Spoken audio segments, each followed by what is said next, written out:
ہماری شادی کو 5 سال ہو گئے تھے، پر میں اسے ایک بچہ نہ دے سکی۔ روز لوگوں کے تانے سنتی رہتی تھی۔ پھر ایک دن میں اپنے شوہر کے پاؤں میں بیٹھ گئی کہ پلیز وہ ایک اور شادی کر لے، پر وہ نہیں مان رہا تھا۔ پر میں نے اپنی قسم دی، پہلے بہت رویا، پھر مان گیا۔ ہمارا یہ فیصلہ سن کر سب بہت خوش ہو گئے، اور پھر شادی کا وقت آ گیا۔ اس کو تیار کیا، دولہا بنایا، اور سب سے زیادہ خوش بھی میں ہی نظر آ رہی تھی۔ اس کی شادی والی رات آج بھی مجھے یاد ہے۔ رات سے صبح تک اس کے کمرے کے باہر زمین پر بیٹھی رہی۔ وہ رات بہت ہی لمبی تھی۔ مجھے بہت درد تھا، پر آنسو ایک بھی نہیں تھا۔ صبح ہوئی تو دلہن کو تیار کیا ولیمے کے لیے۔ میرا شوہر بہت خوش نظر آ رہا تھا، اور میری خوشی اسی میں تھی۔ اصل کہانی تو شادی کے بعد شروع ہوئی۔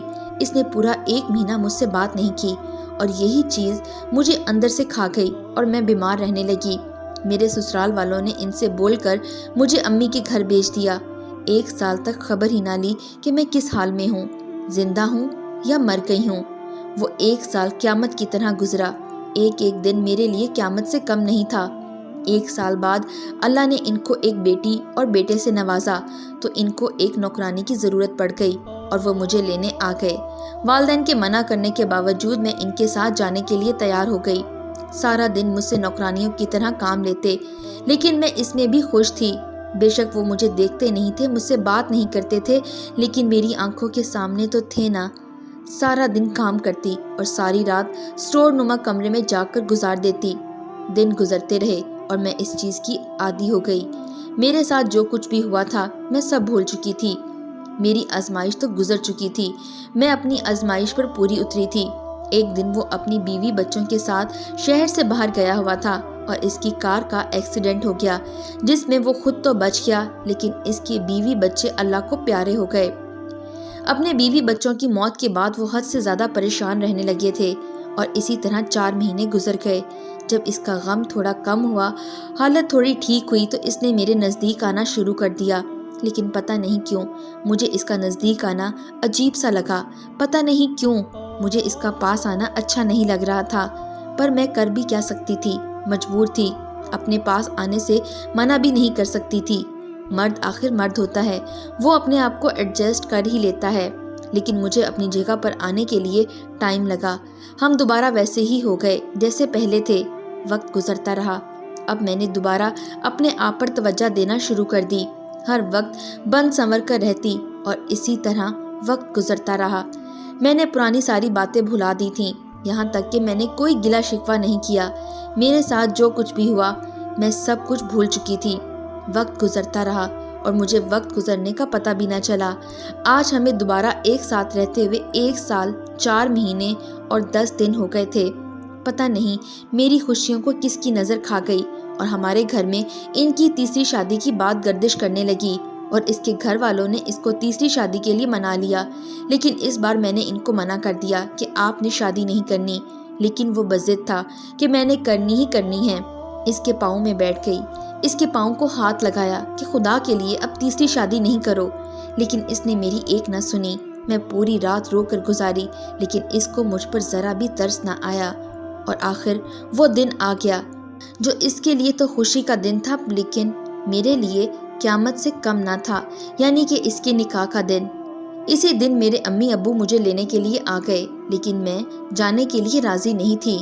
اس نے تو آج حد کر دی تھی، میرے ماں باپ کو بے عزت کیا، برا بھلا کہا۔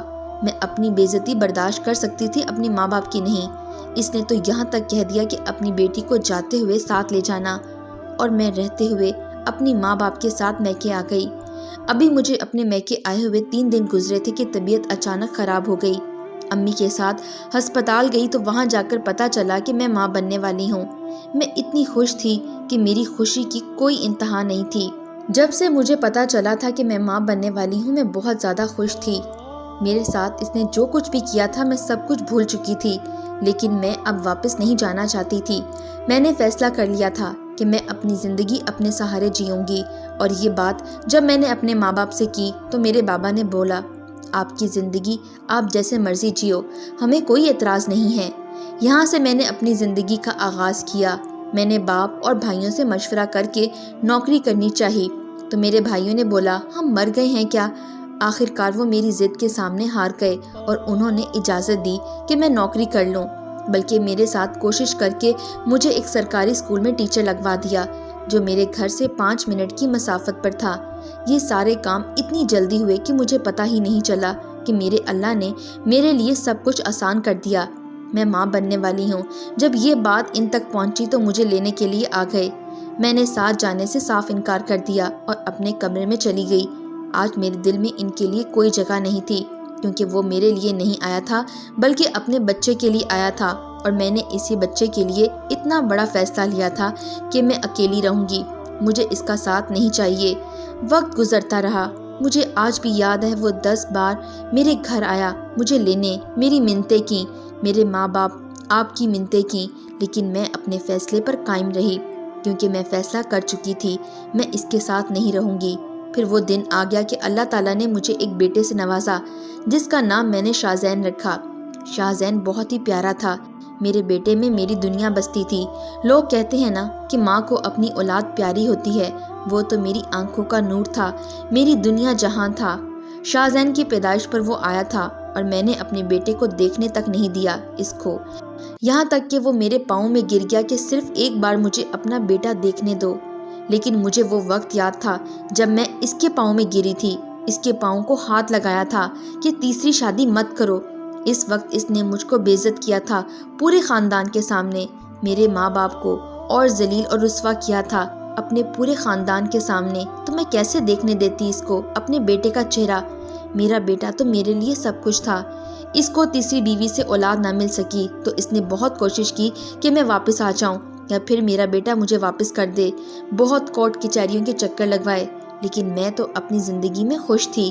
میرے بھائیوں نے مجھے اچھا سا گھر بنا کے دیا اور میرے بابا اور بھائیوں نے مجھے جائیداد سے برابر حصہ دیا، جو کہ میں نے لینے سے صاف انکار کر دیا، کیونکہ مجھے زمین جائیداد نہیں، اپنے بھائی پیارے تھے، وہ میری ہر ضرورت کا خیال رکھتے تھے۔ بھائیوں نے مجھے سمجھایا اور شہر کے مرکز میں جو ہماری 8 دکانیں تھیں وہ میرے نام کر دیں۔ مجھے ان کے فیصلے کا احترام کرنا پڑا۔ آج اس بات کو 34 سال ہو گئے ہیں اور میں اپنی زندگی سے خوش ہوں۔ شاہزین بھی میرا فرما بردار ہے، اللہ کا دیا ہوا سب کچھ ہے، کسی چیز کی کمی نہیں ہے، لیکن میں کبھی کبھی سوچتی ہوں اگر میں اس کے ساتھ چلی جاتی تو پتہ نہیں میری زندگی کیسی ہوتی، کیا پتہ میں اتنی خوش رہ پاتی۔ وہ آیا نہیں۔ میں یہ سب کچھ کرنا نہیں چاہتی تھی، لیکن آپ خود بتائیں کتنی بار آزماتی اس کو۔ 2 اور 3 شادیاں کرنا گناہ نہیں، اس کا حق تھا اور اسلام اجازت بھی دیتا ہے، لیکن اس صورت میں جب آپ سب کے حقوق برابر دے سکو۔ مجھے اپنے فیصلے پر کوئی پچھتاوا نہیں۔ کیا میری کوئی جذبات نہیں تھے؟ کیا میری کوئی اہمیت نہیں تھی؟ اس لیے میں نے اس کو موقع نہیں دیا۔ آپ اپنی رائے کامنٹ باکس میں ضرور دیجیے گا کہ میں نے صحیح کیا یا نہیں۔